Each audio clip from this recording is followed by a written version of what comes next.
எல்லோரும் இணக்கம் நாளும் குழந்திட எதிர்க்கட்சி சொந்தக்கார அனைவருக்கும் மாலை வணக்கங்க. இன்று எடப்பாடி பழனிசாமியுடன் சமரசம் செய்து கொண்டாரா அண்ணாமலை?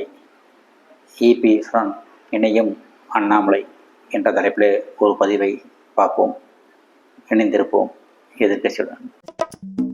எதிர்கட்சிகளால் நாட்டில் எல்லாமே ஆளுங்கட்சி தோத்து எதிர்கட்சி தான். நாட்டில் எல்லாமே எதிரி கட்சியாக பார்க்காதீர்கள், எதிர்கட்சியாக பாருங்கள். இந்த எதிர்கட்சி இருக்கான்ல, தமிழக முன்னாள் பாஜக தலைவர் கே அண்ணாமலை அவர்கள் அதிமுகவுடன் நெரிசல் ஏற்பட்டு அண்ணாமலை தனியாக செயல்பட்டு வருகிறார் என்றும் அதிமுகவுடன் இணைய மாட்டார் என்றும் அண்ணாமலை தனியாக கட்சியை ஆரம்பிக்கும் வரையில் ஈடுபட்டுள்ளார் என்றும் அண்மையில் அரசியல் நிகழ்வுகள் பல நிகழ்வுகள் தெரிவித்தன.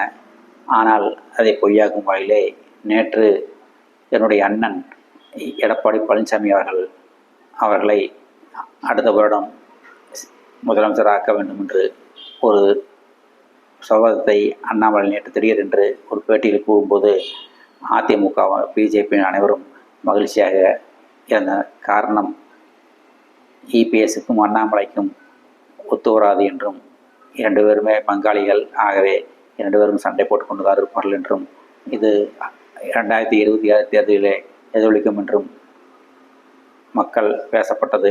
ஆனால் அதை பொய்யாக்கும் வகையிலே நேற்று அண்ணாமலை அவர்கள் இபிஎஸ்ஸுடன் இணைந்து இபிஎஸ்ஐ அடுத்த வருடம் முதலமைச்சராகும் வரை சபதம் ஏற்றுள்ளார். இதை அடுத்து வரும் சில நிகழ்வுகளிலே அண்ணாமலை நிரூபிப்பார். இது அதிமுக பிஜேபி கூட்டணியை வலுவாக்கியுள்ளது. அதிமுக பிஜேபி தொண்டர்களை மகிழ்ச்சியாக்கியுள்ளது. இது மென்மேலும் வளர்ந்து அண்ணாமலை பேசும் ஒரே மேடையில் பிரச்சாரம் செய்வார்களா என்ற எதிர்பார்ப்பு தொண்டர்களிலேயே நிலவுள்ளது. ஏனென்றால் அடுத்த மாதம் 12, 13 தேதிகளிலே திருப்பூர், கோவை மாவட்டங்களிலே எடப்பாடி பழனிசாமி மக்களை காப்போம் என்ற பிரச்சாரத்தை தொடங்க உள்ளார். இந்த நிலையிலே அண்ணாமலை அவர்கள் கோவையிலே கோவை மற்றும் திருப்பூரிலே எடப்பாடி பழனிசாமியுடன் பிரச்சாரத்தில் ஈடுபடுவார் என்ற எதிர்பார்ப்பு அதிமுக பிஜேபி தொண்டர்களிடையே நிலவியுள்ளது. இதற்கு அண்ணாமலை தான் பதிலளிக்க வேண்டும்.